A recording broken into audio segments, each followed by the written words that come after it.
जितने भी ये सारे मामले, चाहे हमारे कश्मीरी पंडित जो पीएम पैकेज में लगे हैं या नॉन पीएम पैकेज में लगे जो कश्मीरी पंडित समाज से हमारे भाई बहन हैं, या फिर जो जम्मू से ऑल रिजर्व कैटेगरीज एम्प्लॉइज जो कश्मीर के अंदर जिनकी नौकरी लगी वहां और कश्मीर के अलग अलग डिस्ट्रिक्टों में आप काम कर रहे हैं, आपके जितने मसले हैं मैं आपके इन परेशानियों से वाकिफ हूं।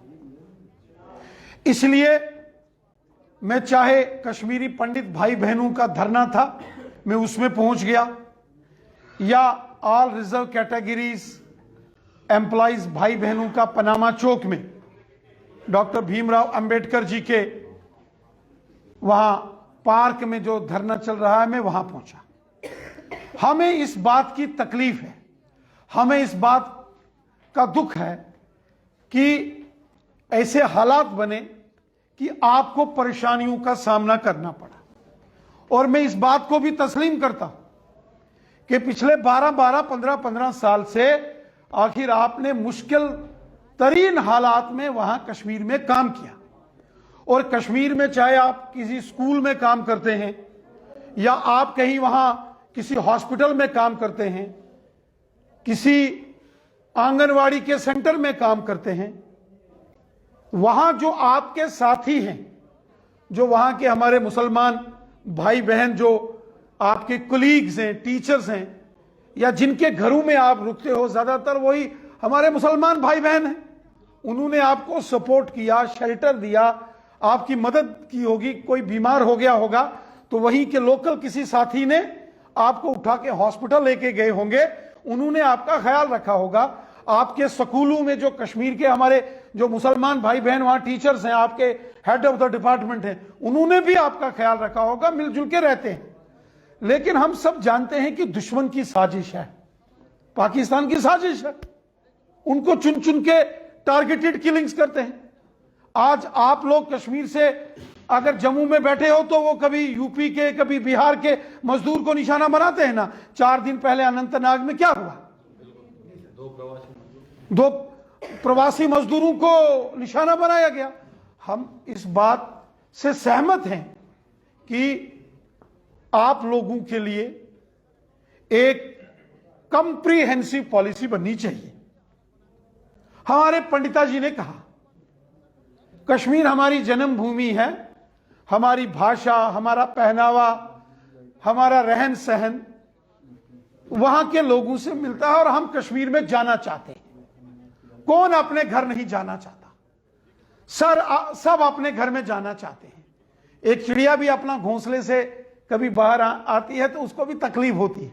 ये तो एक पूरा समाज वहां से एक हालात के तहत वहां से उजड़ गया। और रही बात हमारे जम्मू के जो रिजर्व कैटेगरीज के एम्प्लॉइज वहां गए हैं, तब तक कोई परेशानी नहीं थी, जब तक हालात ठीक थे।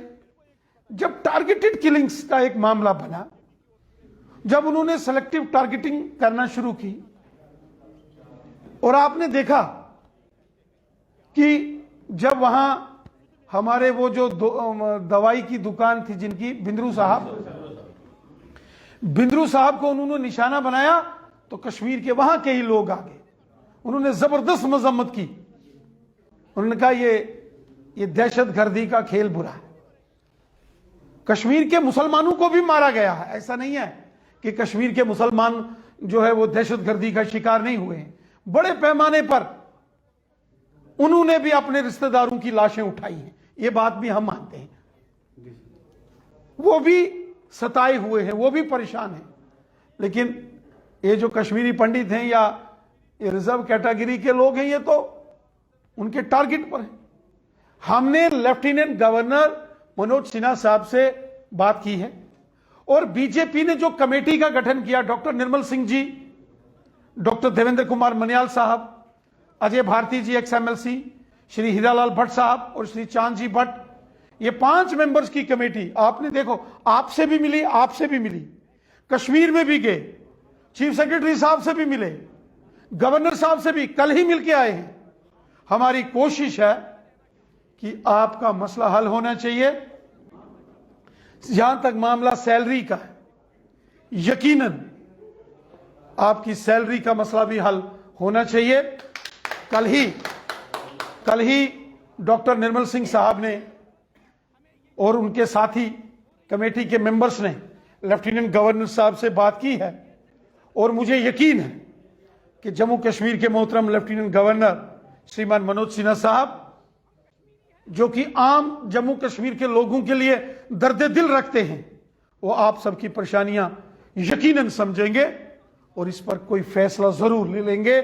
चाहे सैलरी रिलीज करने की बात हो या फिर आपकी ट्रांसफर पॉलिसी का कोई ना कोई समाधान हल निकालना पड़ेगा। आपने जितनी बातें की, सबसे बड़ी बात है वहां रहने की।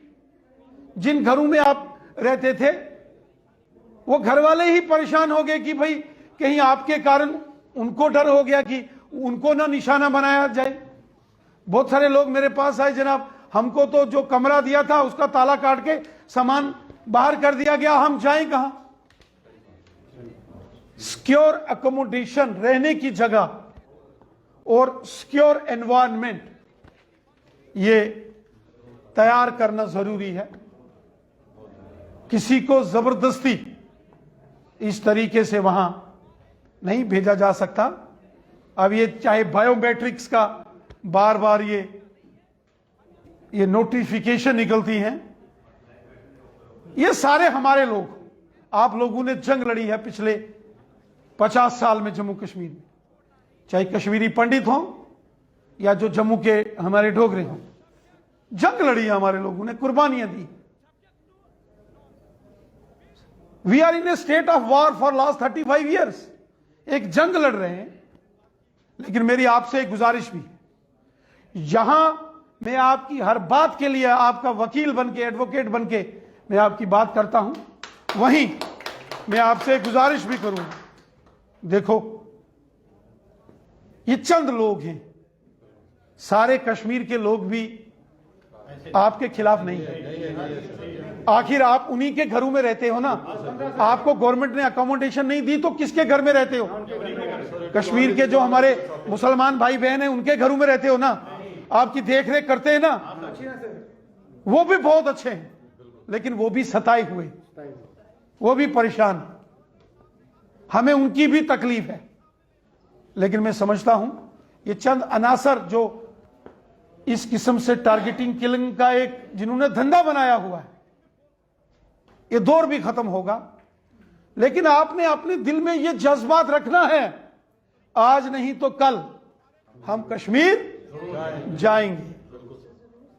मातृभूमि है, हमारा कल्चर है, भाषा है, वहां के लोगों के साथ तालमेल है। एक दौर आएगा कि सारा माहौल ठीक हो जाएगा। ये परेशानियां, ये बम, बंदूक, पिस्तौल, इन गोलियों का शोर एक दिन खत्म हो जाएगा। सब प्यार मोहब्बत से, इज्जत से रहेंगे। वो दौर आएगा, आप परेशान मत हो जाइए, सब मिलजुल के रहेंगे। मैं एक बार फिर गवर्नर साहब से मुलाकात करके ये तमाम आपके मसाइल, ये जो जेन्युइन कंसर्न्स आपने बताए हैं, ये हल होना ही चाहिए। मैं आपसे सहमत हूं, आपके बारे में कंप्रीहेंसिव प्लान, पॉलिसी बनानी चाहिए और इमीडिएटली आपकी सैलरी रिलीज हो, ये बहुत लाजमी है। ये मैं गवर्नर साहब से वापस बात करूंगा। कल डॉक्टर निर्मल सिंह साहब ने भी बात की है कि सैलरी फौरन रिलीज होनी चाहिए। ये हम गुजारिश करते हैं लेफ्टिनेंट गवर्नर साहब से। मैं दोबारा उनसे रिक्वेस्ट करूंगा, हालात के मारे हैं, वरना लोग जम्मू कश्मीर से जाकर अंडमान निकोबार, तमिलनाडु में भी नौकरी करते हैं।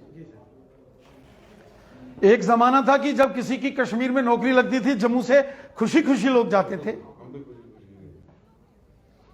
इसलिए चूंकि हालात ठीक नहीं है और हालात बाई एंड लार्ज, जैसे एक जमाने में पत्थरबाजी की घटनाएं होती थी, बंद काल, हड़ताल के कैलेंडर निकलते थे, वो सब खत्म हो गया ना।